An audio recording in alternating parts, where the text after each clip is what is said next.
Quanto a estes, foi que também profetizou Enoque, o sétimo depois de Adão, dizendo: Eis que veio o Senhor entre suas santas miríades, para exercer juízo contra todos e para fazer convictos todos os ímpios, acerca de todas as obras ímpias que impiamente praticaram, e acerca de todas as palavras insolentes que ímpios pecadores proferiram contra ele. Os tais são murmuradores, são descontentes, andando segundo as suas paixões.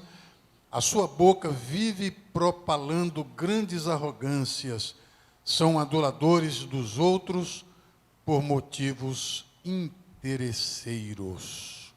Hoje, na nossa terceira terça-feira, nós vamos tratar da parousia. Eu disse que teve 3 assuntos que eu não citei, não trabalhamos, não refletimos sobre eles aqui. E quis aguçar a curiosidade dos irmãos, embora sabendo que os irmãos sabem de quais assuntos são, que assuntos são. Um deles são as 2 testemunhas. Outro deles são os 144 mil, selados especialmente naquele período da 70ª semana. E o outro são os 4 cavaleiros do Apocalipse. Esses assuntos não são complicados, apesar de haver muita especulação. O único ponto que complica é os 4 cavaleiros, são os 4 cavaleiros, não os 4 exatamente, mas o primeiro, que alguns dizem ser o Senhor Jesus, mas a boa parte ou a maioria dos estudantes da Bíblia diz que é o anticristo, porque o Senhor Jesus nunca vem mal acompanhado. E depois daquele cavaleiro, do cavalo branco, vem outros cavalos que não são bons, o cavalo vermelho, o cavalo preto, o cavalo amarelo, e cada um deles simboliza uma catástrofe sobre a terra. E o Senhor Jesus não é seguido por estas coisas, por isso acreditam que aquele cavaleiro branco seja o anticristo, até pelo que ele porta um arco, o Senhor Jesus porta uma espada. Está certo que está dito que ele saiu vitorioso e para vencer, mas se ele for o anticristo, a vitória será só naquele período. E o Senhor Jesus é vencedor em todos os períodos, em todos os tempos e eternamente. Bem, as 2 testemunhas dizem que uma delas é Elias e a outra é Moisés.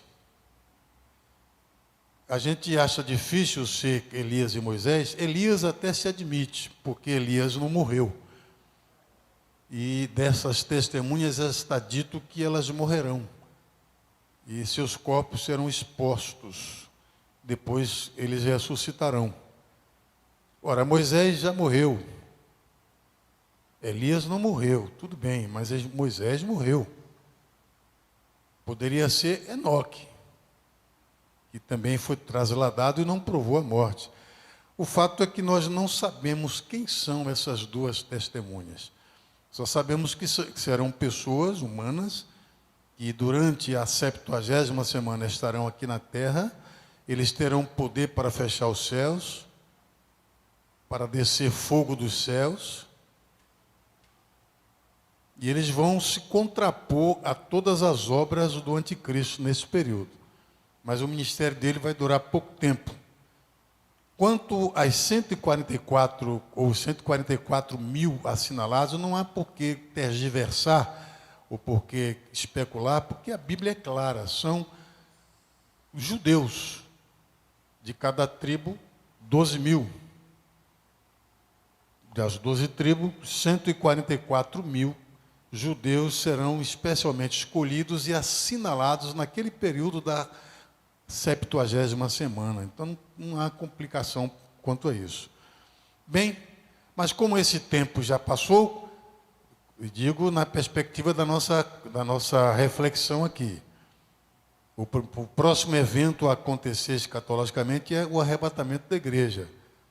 Na sequência, a manifestação do anticristo e todos aqueles flagelos, os 4 cavaleiros, as 2 testemunhas, os 144.000.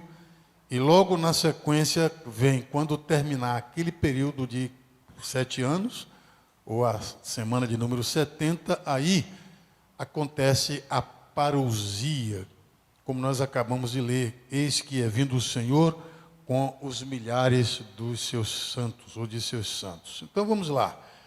Nesse evento, na prisão de Satanás, as 2 bestas lançadas no lago de fogo e enxofre, livramento e restauração da nação de Israel, o julgamento ou juízo das nações. Aqui há um conflito no mundo teológico. Uns acham que esse julgamento das nações será quando o Senhor Jesus vier agora, depois dos 7 anos, ou da 70ª semana. Outros entendem que é o juízo lá depois do milênio, a guerra do Armagedon, ou Armagedon. Vamos ver, pontuar aqui o que cada um diz mais adiante, e vamos escolher o que parece mais adequado do ponto de vista da Bíblia. E, por fim, o milênio. E temos a promessa do Senhor Jesus registrada em Apocalipse 3:11. Eis que venho sem demora, guarda o que tens, para que ninguém tome a tua coroa. Vamos lá. Quando o Senhor Jesus vier, está escrito em Apocalipse capítulo 20, versículos 1, 2 e 3. Dá para ler, por favor?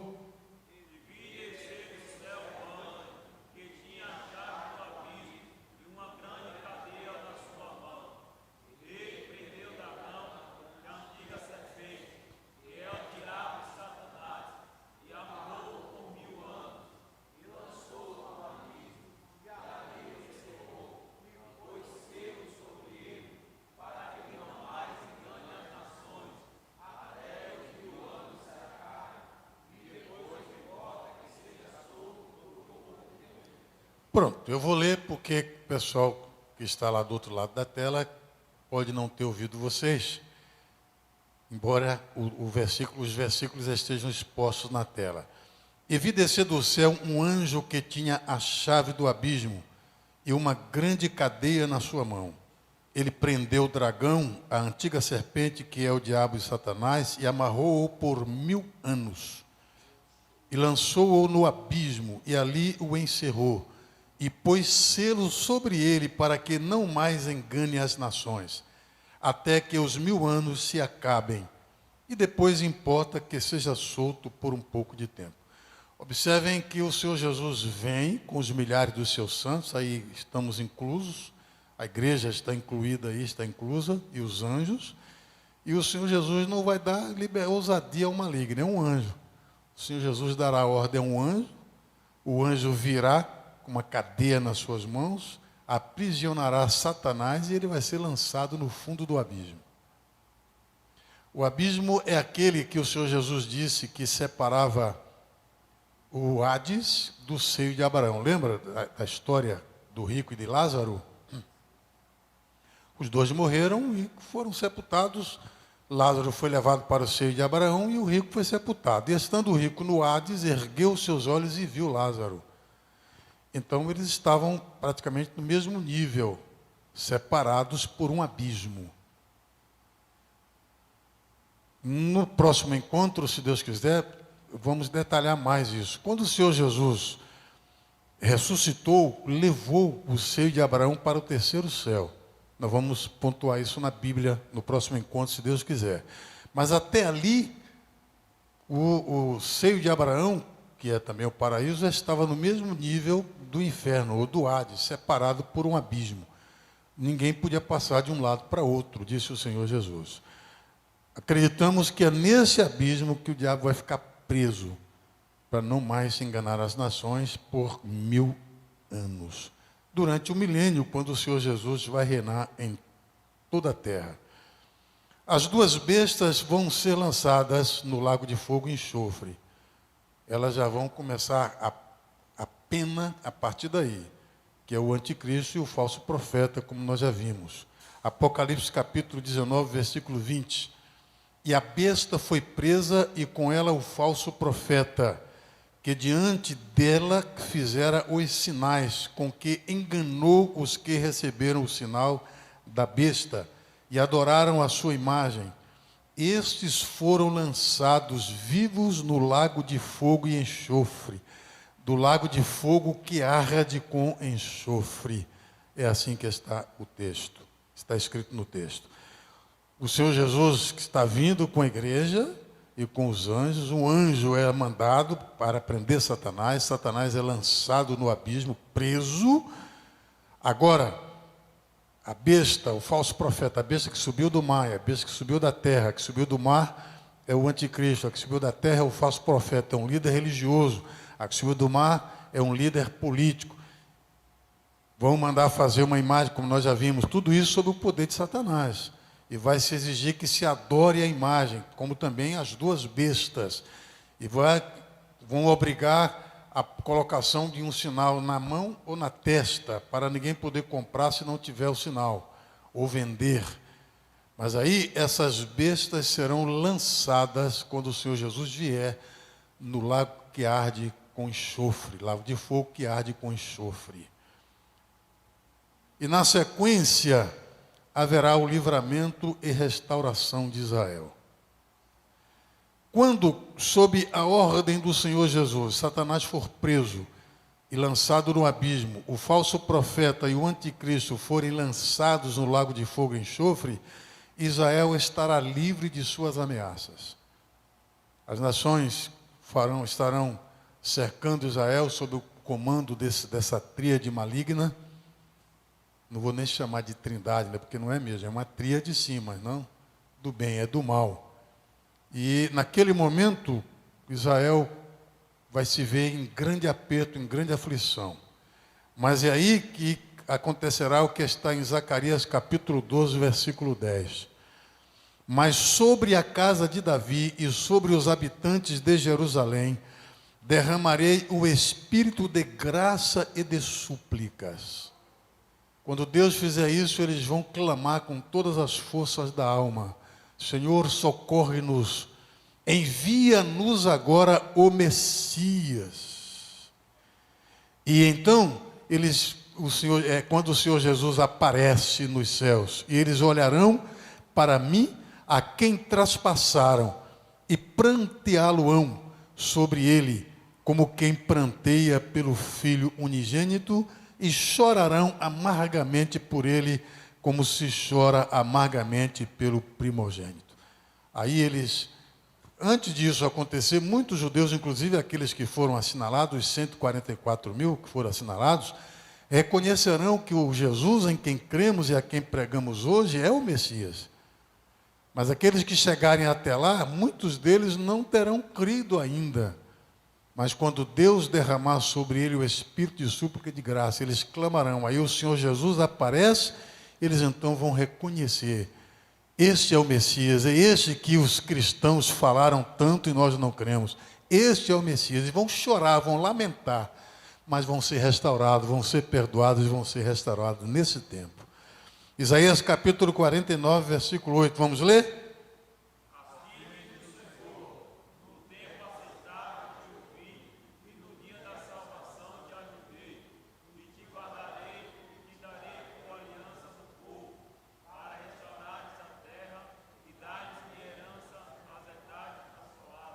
Esse versículo tem uma abrangência dinâmica no tempo. Mas ele aponta diretivamente para esse tempo de Deus socorrer Israel, que já passou por 3 anos de aflições sob o comando do anticristo, orquestrado por Satanás. Mas ainda em Jeremias capítulo 31, versículo 4, ainda te edificarei e serás edificada, ó Virgem de Israel. Ainda serás adornada com os teus tamboris. E sairás nas danças dos que se alegram. Não olhe para ninguém dançar aqui não, viu gente? É promessa de Deus. Vai acontecer que nesse tempo E aí é o cumprimento final do que está em Oséias, capítulo 6, versículos 1 e 2. Vamos ler o texto, depois nós vamos explicar.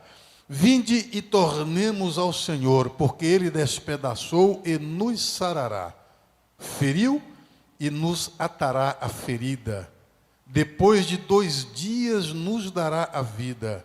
Ao 3º dia nos ressuscitará e viveremos diante dele.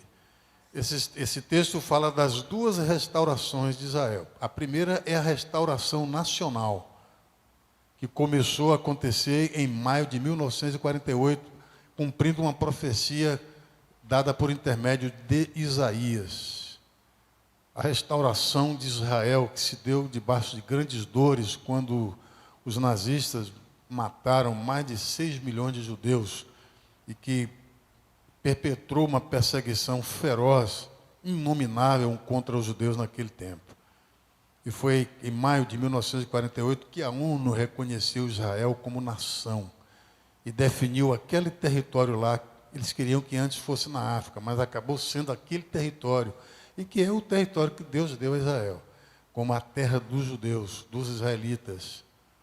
E começou o repatriamento. Há detalhes no cumprimento dessa profecia que eu gosto de lembrar. A restauração nacional, cumprindo também o Vale de Ossos Secos. Lembram que depois que os ossos se ajuntaram e que veio carne, veio nervos, veio pele, se colocou em pé, era um grande exército, mas sem vida? É a primeira parte da restauração de Israel, a restauração nacional de Israel. O Vale de Ossos Secos é a nação de Israel espalhada pelas nações até maio de 1948. Bom, a última parte da restauração é a espiritual, quando o Espírito de vida vir sobre eles, que acontecerá na parousia do Senhor Jesus. Aí, quando o Espírito vier sobre eles, eles terão a sua restauração completada, a restauração espiritual. E esse versículo aqui é bem sugestivo, porque fala de 2 dias e do 3º dia. Assim como o Senhor Jesus ressuscitou o 3º dia, 2 dias aqui, lembra como Pedro disse que para Deus um dia como 1000 anos e 1000 anos como um dia? Nós já estamos no 2º dia, ou pouco mais do 2º milênio do cristianismo, que Jesus veio. Lembra das 69 semanas que começaram cumpridas até a vinda do Senhor Jesus lá? Pois é. Então, é muito significativo isso. Embora nós não possamos calcular a data, dizer a data, só Deus sabe, e também o tempo, Deus não mede o tempo como nós medimos, mas o fato é que está dito que depois de 2 dias nos dará a vida. E ao 3º dia nos ressuscitará e viveremos diante dele. É a completude da restauração da nação de Israel. Bem, vamos lá. Logo depois, enquanto essas coisas estiverem acontecendo, é claro que nesse tempo também, concomitantemente, o Senhor Jesus julgará as nações que estarão cercando Israel para banir Israel da terra. Eles querem, há um ódio em algumas nações contra Israel, como também há um ódio contra os crentes, contra o cristianismo. Quando não conseguem acabar com igrejas, o diabo tenta penetrar no meio dos cristãos para falsificar a fé, para trazer ensinos errados, para semear falsas doutrinas. E aí complica a vida dos cristãos. Vamos lá, logo após o Senhor Jesus derrotar Satanás, o falso profeta e o anticristo, seguirá até o vale de Jeosafá. Estivemos lá, viu? Onde julgará as nações que acamparem ou que escaparem, dos flagelos que nós já mencionamos lá, quando falamos da 70ª semana. Então o que acontecerá é o cumprimento de Joel, ou o começo do cumprimento de Joel, capítulo 3, versículo 12. Suscitem-se os gentios e subam ao vale de Jeosafá, pois ali me assentarei para julgar todos os gentios em redor. Em Mateus capítulo 25, versículos de 31 a 32, foi o Senhor Jesus quem disse: e quando o Filho do Homem vier em sua glória, aí tem reticência porque eu suprimi algumas palavras, então se assentará no trono da sua glória, e todas as nações serão reunidas diante dele, e apartará uns dos outros, como o pastor aparta dos bodes as ovelhas. E porá as ovelhas à sua direita e os bodes à esquerda. Quer dizer, as nações ovelhas serão aquelas nações que não se aliarem contra Israel, ou que, embora não tenham se convertido em sua totalidade, mas não foram hostis contra os cristãos, e não foram hostis contra a nação de Israel. Não se aliaram ao anticristo para pelejar contra o remanescente dos cristãos, que não foram arrebatados, e contra a nação de Israel. Essas nações serão consideradas nações ovelhas ou cordeiros. Já as outras serão consideradas bodes e irão para a perdição eterna. No versículo 34 de Mateus 25 está dito: então dirá o rei aos que estiverem à sua direita: vinde, benditos de meu Pai, possuí por herança o reino que vos está preparado desde a fundação do mundo. E ainda no versículo 41 do capítulo 25 de Mateus: então dirá também aos que estiverem à sua esquerda: apartai-vos de mim, malditos, para o fogo eterno preparado para o diabo e seus anjos. Essas nações já irão para lá. As outras vão entrar no milênio. Mas ainda há uma referência em Zacarias capítulo 14, versículo 16: e acontecerá que todos os que restarem de todas as nações que vierem contra Jerusalém subirão de ano em ano para adorar o Rei, o Senhor dos Exércitos, e para celebrarem a festa dos tabernáculos. Interessante que, oficialmente, Israel hoje tem 3 festas, sempre teve 3 festas, mas eles expandiram para 5. As 3 festas principais são a Páscoa, Peixá, como eles falam, Shavuot, que é a festa das semanas, que é a festa das primícias também. Os gregos chamaram de Pentecostes, mas é a festa das colheitas, que é chamada de Shavuot, ou a festa das semanas, Messibá Shavuot, festa das semanas, que é a mesma das colheitas. E a outra é a festa dos tabernáculos, que é Sukkot, Messibá Sukkot, a festa dos tabernáculos, quando eles se acampavam e ficavam morando em cabanas para se lembrarem do tempo que peregrinaram por 40 anos no deserto, da saída do Egito até a chegada na terra prometida. E as outras festas que eles incluíram era Rosh Hashanah, que é a festa de ano novo, mudança de ano, ou Rosh é cabeça, Hashanah é o ano, cabeça de ano ou ano novo, que acontece geralmente entre agosto e setembro, é diferente do nosso calendário, né? E a festa de Yom Kippur, que é o dia do perdão, que geralmente acontece depois da festa de Rosh Hashanah. Eles vão para as fontes, fazem confissão de pecados e pedem a Deus, clamam a Deus para que o nome deles seja incluído no livro dos que vão viver aquele ano. Eles trocam mensagens de encorajamento uns aos outros, Gimar Hatmat Tová. Assim eles dizem uns para os outros: que você tenha uma inscrição rápida e feliz, boa e feliz. Quer dizer, que seu nome seja escrito no livro dos que vão viver este ano. Eles encurtam, Gimar Hatmat Tová. É como se a gente dissesse: feliz ano novo para você. Que você viva nesse novo ano. E durante as nações que escaparem, que forem absolvidas, vão estar no milênio e eles vão todos os anos para a festa dos tabernáculos, que é Sukkot.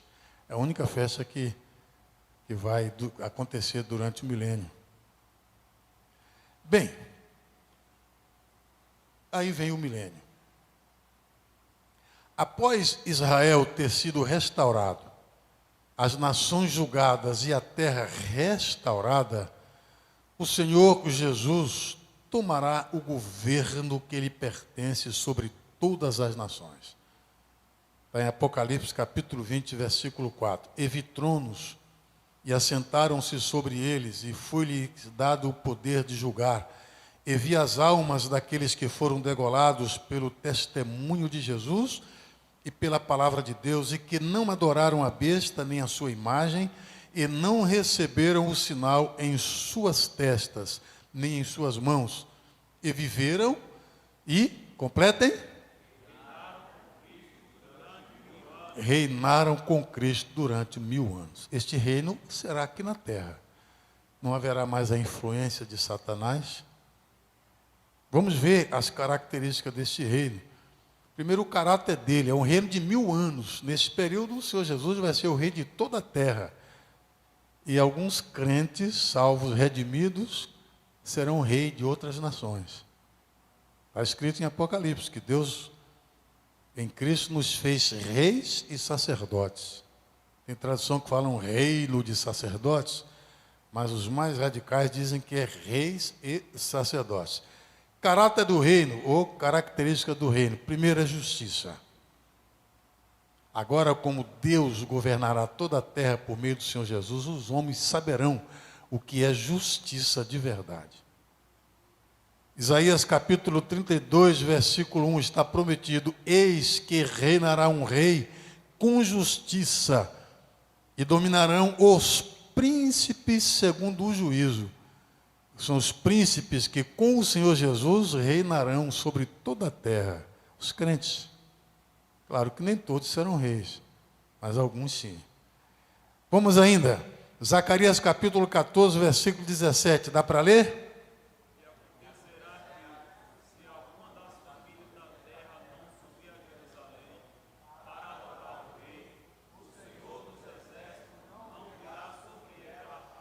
Pronto, é justiça, é vara de ferro.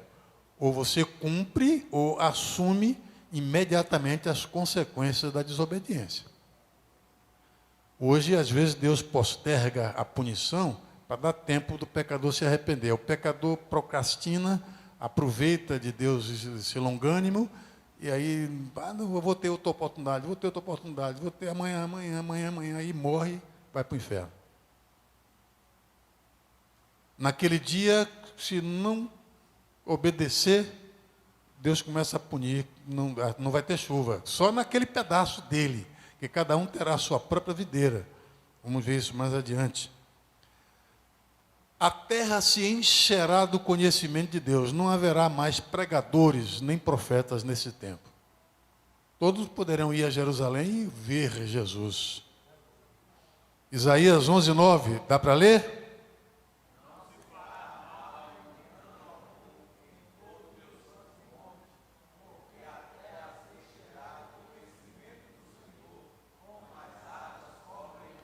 Exatamente, não se fará mal nem dano algum em todo o meu santo monte, porque a terra se encherá do conhecimento do Senhor, como as águas cobrem o mar. Então ninguém ignorará o Senhor Jesus. Jeremias 31, 34. E não ensinará mais cada um ao seu próximo. Não haverá mais pregador, nem profeta, nem professor de escola dominical, nem cada um a seu irmão, dizendo: conhecei ao Senhor, porque todos me conhecerão, desde o menor até ao maior deles, diz o Senhor, porque lhes perdoarei a sua maldade e nunca mais me lembrarei dos seus pecados. A terra se encherá do conhecimento do Senhor, e haverá paz. Isaías 2,4, acompanhe. Agora é bom que quando eu pedir para ler, que todos leiam mesmo que estão lá atrás, se não der, porque a letra às vezes não dá para de longe ser bem lida. Vamos lá, Isaías 2,4. E ele julgará entre as nações e repreenderá a muitos povos, e esses converterão as suas espadas em enxadões e as suas lanças em foices. Uma nação não levantará a espada contra outra nação, nem aprenderão mais a guerrear. Quer dizer, eles vão transformar as armas ou os instrumentos de guerra em ferramentas agrícolas. Isso quer dizer que a terra vai ser essencialmente agrícola nesse período. Aliás, toda a economia do mundo, a indústria, vem da agricultura, vem da terra, não tem jeito. Vem de lá mesmo, vem da terra mesmo. Isaías 9,6, esse versículo está na cabeça e na ponta da língua de todo crente, né? Porque um menino nos nasceu, um filho se nos deu, e o principado está sobre os seus ombros, e se chamará o seu nome maravilhoso, Conselheiro, Deus forte, Pai da eternidade, Príncipe da paz. Há quem diga aqui que maravilhoso conselheiro é uma expressão só, mas é um equívoco. Na língua hebraica não tem pontuação, não tem vírgulas. Porque algumas traduções não colocam uma vírgula entre maravilhoso e conselheiro. Só que no idioma hebraico não tem vírgula. E se trata de uma característica. Maravilhoso é uma característica, conselheiro é outra característica, Deus forte é outra característica, Pai da eternidade é outra característica, Príncipe da paz é outra característica. É o Senhor Jesus que reinará com essas características sobre toda a terra naquele período. Mas será também um reino de prosperidade. Não vai haver mais a exploração do homem pelo homem. Não haverá mendigos, pedidores de esmolas, não haverá. Não haverá nem sem terra, nem sem teto nesse período. Hoje eu estava assistindo uma programação da Jovem Pan, uma discussão e um especialista em política internacional, ele estava explicando como os que aderem ao comunismo, ao socialismo, os partidos de esquerda, na verdade, eles são verdadeiros, segundo ele, verdadeiros exploradores. Eles empobrecem para dominar e para manter sob o controle, porque eles empobrecem, criam mecanismos para empobrecer todo mundo, o Estado vira um Deus, vira o dono de tudo, depois eles dão migalhas para todo mundo, e por causa das migalhas mantém as pessoas presas a si. E eles chamam isso de socialismo, de justiça social. Eles empobrecem para dominarem e chamam isso de, segundo esse comentarista. Mas vejam o que está na Bíblia, Isaías 35, versículos 1 e 2. O deserto e o lugar solitário se alegrarão disto, e o ermo exultará e florescerá como a rosa. Abundantemente florescerá e também jubilará de alegria e cantará. A glória do Líbano se lhes deu, a excelência do Carmelo e Saron. Eles verão a glória do Senhor, o esplendor do nosso Deus. Quer dizer, a terra não vai passar por essas calamidades, por secas, por chuvas demais, queimadas extravagantes, não. Toda a terra florescerá, se tornará como o Éden. O Líbano sempre foi uma referência de um lugar abençoado por Deus. Até hoje é, apesar do que estão fazendo lá no Líbano. Eles próprios e outros mais, o povo da Al-Qaeda, do Estado Islâmico, estão devastando a face. Não conseguiram 100%, mas devastam a face do Líbano. O Líbano é um lugar belo. Nunca fui lá, estive perto, mas é um lugar belo, a gente vê pelas filmagens, pelas fotografias, pelo que a Bíblia diz. Os famosos cedros do Líbano. Bem, toda a terra voltará a ser como o Líbano, como o Carmelo. O Monte Carmelo é um monte muito fértil. Nós subimos lá até o lugar onde se acredita que foi o lugar que Elias orou e o fogo caiu do céu para consumir o holocausto. E é realmente um lugar onde nunca para de chover. Quer dizer, nas estações certas a chuva vem na medida certa. É um lugar bem arborizado, tem agricultura de todo tipo, de cada vale até lá o cume do Monte Carmelo. É um lugar abençoado mesmo, Monte Carmelo. Isaías 51:3, porque o Senhor consolará a Sião, consolará a todos os seus lugares assolados, e fará o seu deserto como Éden, e a sua solidão como o jardim do Senhor. Gozo e alegria se achará nela, ação de graças e voz de melodia. Aí o povo vai cantar mesmo. Amós 9:13, eis que vem dias, diz o Senhor, em que o que lavra alcançará ao que cega. O camarada está lavrando e já está cegando. Está cegando, está lavrando, a colheita vai, a bênção da terra vai ser superabundante. Ele mal acabou de lavrar, de plantar, já está colhendo. Não vai haver praga, não vai haver doença, não vai haver fungos, porque toda a terra será abençoada. E os montes destilarão mosto, e todos os outeiros se derreterão. Agora atentem, essas calamidades que nós vemos hoje, como chuva demasiadas e secas e pestes e doenças, é por causa do pecado. Você vê que os homens jogam, tem muitos rios, que aqui mesmo em Abrante, rios que no passado Agnelso comeu muito peixe desse rio, hoje são esgotos. No ano passado, Agnelso é novo, não é tão longe. Como nós somos maus, transformamos um rio que dava peixe, que dava água boa, hoje nem peixe tem mais, só tem inseto lá. É assim que a gente faz com a natureza que Deus deu a gente. Desmatamentos, Deus mandou se espalhar pela terra, mas nós nos concentramos nos centros urbanos, criamos arranha-céus para desobedecer a Deus. Aí há um desequilíbrio dentro do universo, dentro da natureza. Por isso que chuva demais num canto e seca demais no outro, é peste de um canto, é peste de outro, é doença na agricultura. Culpados somos nós.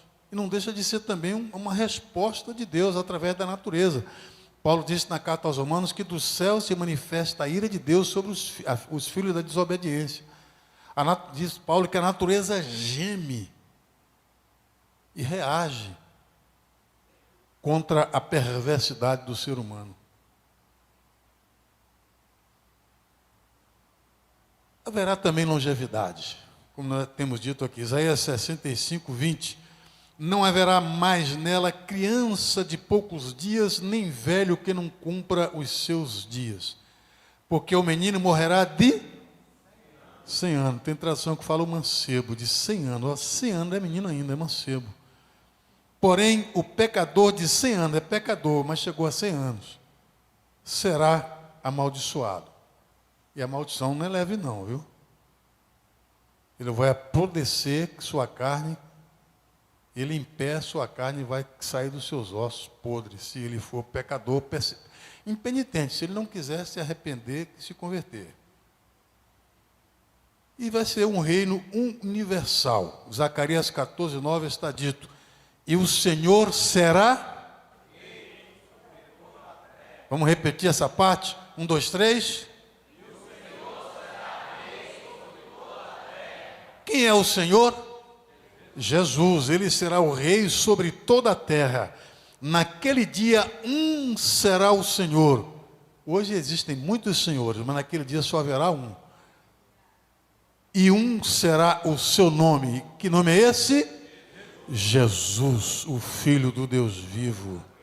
Filipenses 2:10, para que ao nome de Jesus se dobre todo o joelho dos que estão nos céus e na terra e debaixo da terra. Naquele dia, todos se curvarão diante do Senhor Jesus, todos adorarão ao Senhor Jesus, todos terão que ir, pelo menos uma vez por ano, a Jerusalém, para a festa dos tabernáculos, para celebrar ao Senhor Jesus.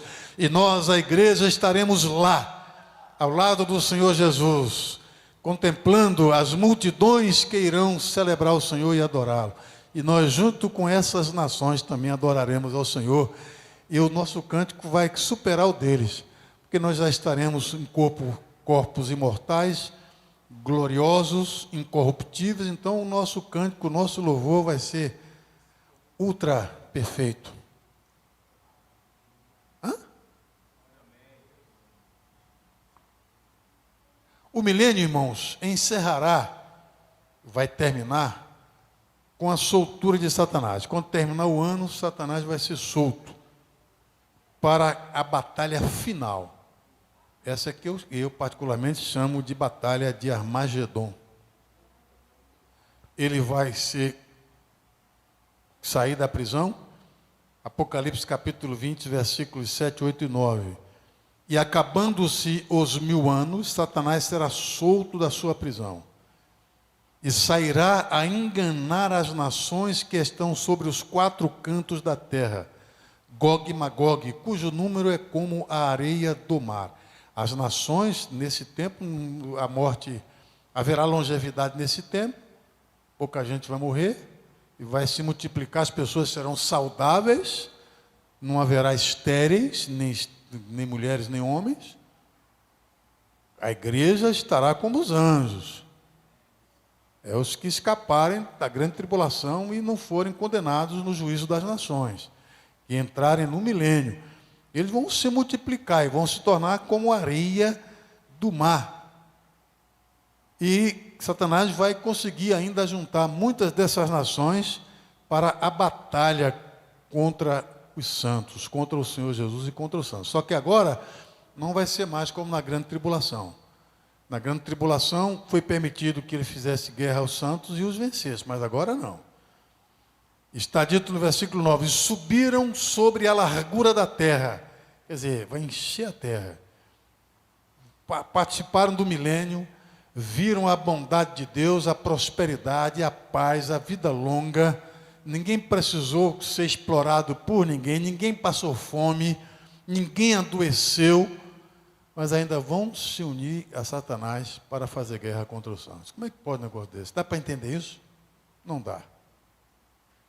Só que, vou ler de novo o versículo, e subiram sobre a largura da terra e cercaram o arraial dos santos e a cidade amada. A cidade amada é Jerusalém, em especial aqui, Yerushalayim Hadashah, a nova Jerusalém. Agora está dito, e de Deus, do céu, e os devorou. E aí termina o milênio. Quando Satanás liderar as nações, não todas, é claro, e de algumas nações, nem toda a nação, algumas pessoas, e cercarem a cidade santa. Segundo a nossa crença, o nosso entendimento, nesse período a Nova Jerusalém estará sobre a Jerusalém da terra. É de lá que o Senhor Jesus reinará sobre toda a terra. E Satanás, depois de solto, vai seduzir ainda algumas pessoas, algumas nações, e vai tentar destruir. Só que nessa hora vai sair fogo de Deus e vai destruir Satanás, seus asseclas, e nesse momento vai acontecer o que Pedro disse em uma de suas cartas. Mas esse é um assunto para o nosso próximo encontro.